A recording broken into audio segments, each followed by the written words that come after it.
Welcome everyone. आज हम लोग सिंपल हार्मोनिक मोशन के बारे में पढ़ेंगे। ओके, तो सिंपल हार्मोनिक मोशन ये शब्द आप लोगों के लिए ये टर्म नया नहीं है, ये आप लोग इंटरमीडिएट में पढ़ के आए हैं।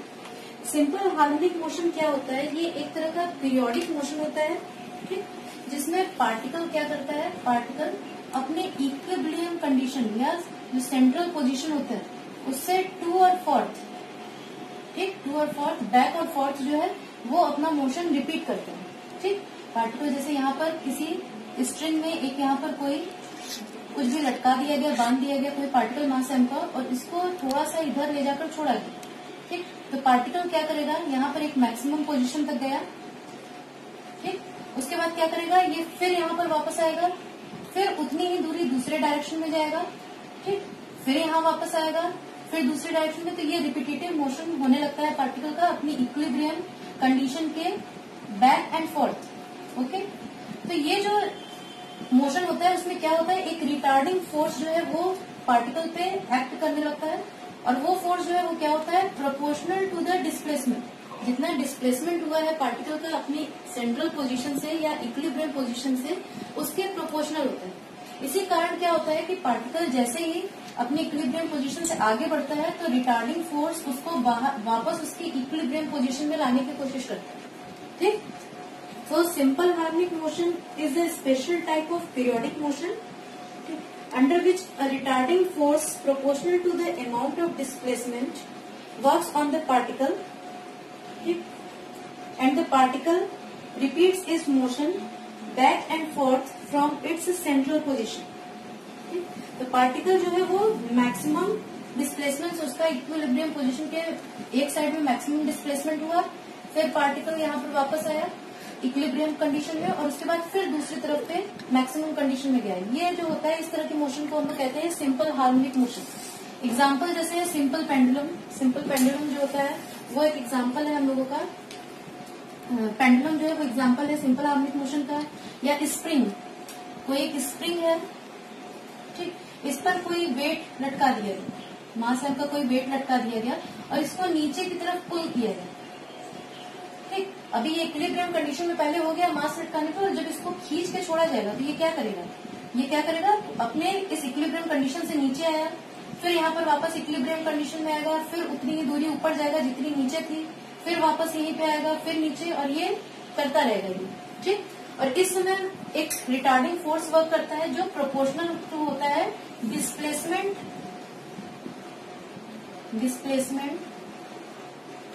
From the central position. ठीक, तो ये सिंपल हार्मोनिक मोशन जो आप लोग पहले से जानते हैं। आज हम लोग जो सिंपल हार्मोनिक मोशन डायनेमिक्स में पढ़ेंगे उसमें एक पर्टिकुलर केस लेंगे कि पार्टिकल जो है वो क्या कर रहा है, स्ट्रेट लाइन में मूव कर रहा है। ठीक, तो हम लोगों को जो सिंपल हार्मोनिक मोशन का डेरिवेशन करना है उसमें क्या करना है, पार्टिकल जब क्या कर रहा है, स्ट्रेट लाइन में मूव कर रहा है, तो दो केस है, एक हमारा है हॉरिजॉन्टल केस और दूसरा एक हम लोग पढ़ेंगे वर्टिकल केस। ठीक, दूसरा जो हम लोग पढ़ेंगे vertical case.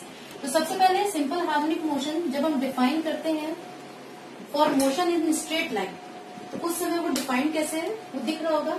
A particle is said to execute simple harmonic motion. A particle is said to execute simple harmonic motion if it moves in a straight line such that its acceleration is always directed towards a fixed point in the line and proportional to the distance of the particle from the fixed point. मान लिया ये कोई हमारा horizontal line में कोई particle move कर रहा है और O जो है एक फिक्स पॉइंट है हमारा।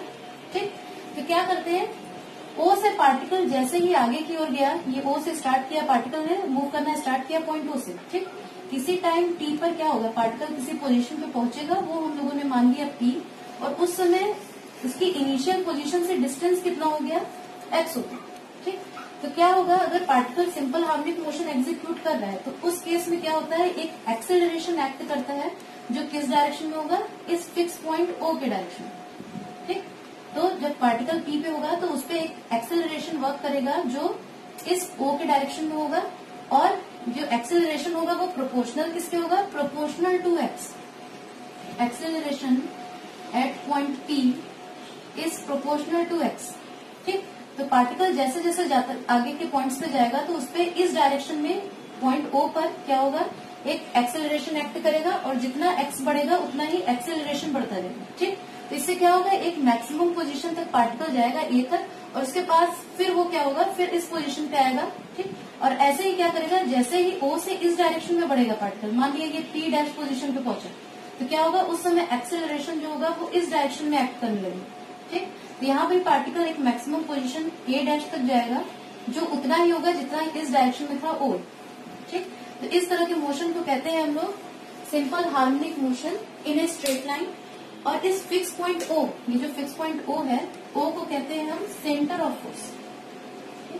तो सिंपल हार्मोनिक मोशन में क्या होता है, एक पॉइंट होता है कि पार्टिकल अपने मोशन के समय, उस स्ट्रेट लाइन में मोशन के दौरान हमेशा एक्सेलरेशन जो है इस ओ की ओर ही डायरेक्टेड होता है।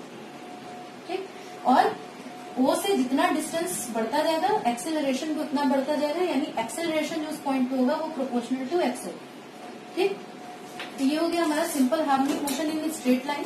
अब कुछ टर्म्स और हैं सिंपल हार्मोनिक मोशन में, उन्हें भी एक्सप्लेन करना जरूरी है क्योंकि आगे जब हम एक्सप्रेशंस निकालेंगे सिंपल हार्मोनिक मोशन के लिए तो उनकी जरूरत पड़ेगी हम लोग को। ठीक, तो हमारे पास पहला टर्म हमारा है, तो जो नेक्स्ट टर्म जिसके बारे में हमें जानना है वो है एम्पलीट्यूड। ठीक, सिंपल हार्मोनिक मोशन अगर कोई पार्टिकल कर रहा है ठीक स्ट्रेट लाइन में तो उस समय उसका एम्पलीट्यूड क्या होता है। ठीक, तो एम्पलीट्यूड जो है वो सेंटर ऑफ फोर्स से उस पोजीशन की डिस्टेंस को कहते हैं जो मैक्सिमम डिस्प्लेसमेंट है। ये मान लिया पार्टिकल हमारा ओ पोजीशन पे है, ये है सेंटर ऑफ फोर्स। ठीक, सेंटर ऑफ फोर्स, तो इस सेंटर ऑफ फोर्स के अंदर पार्टिकल जो मैक्सिमम डिस्प्लेसमेंट जितना पार्टिकल का होता है, जिस मैक्सिमम पोजीशन तक जाता है, इस डिस्टेंस को ही हम कहते हैं एम्पलीट्यूड और इसे जनरली ए से डिनोट करते हैं। ठीक, तो ओ ए इज एम्पलीट्यूड। ठीक, इसी तरह ये ओ ए डैश जो है ये भी क्या होगा हमारा, ये भी एम्पलीट्यूड होगा क्योंकि दूसरे डायरेक्शन में भी ओ से ए डैश जो है वो भी उतना ही होता है जितना इधर ओ है। ठीक, तो एम्पलीट्यूड हम लोग कह सकते हैं कि in a simple harmonic motion the distance from the centre of force of the position of maximum displacement is called amplitude of motion। या कह सकते हैं the distance between the center of force O and the extreme position A or A dash of the particle executing simple harmonic motion is called the amplitude of motion। ठीक, और generally A से denote करते हैं इसको। अब next term हमारा जो है वो है कंप्लीट ऑक्सीलेशन। कंप्लीट ऑक्सीलेशन, तो कंप्लीट ऑक्सीलेशन क्या होता है, दो तरह से इसको बता सकते हैं। पार्टिकल का ए डैश से ए जाना और ए से वापस ए डैश आना। ठीक, ये इस पूरे प्रोसेस, ये जो जितना जो मूवमेंट होता है इसी को कहते हैं हम वन कंप्लीट ऑक्सीलेशन।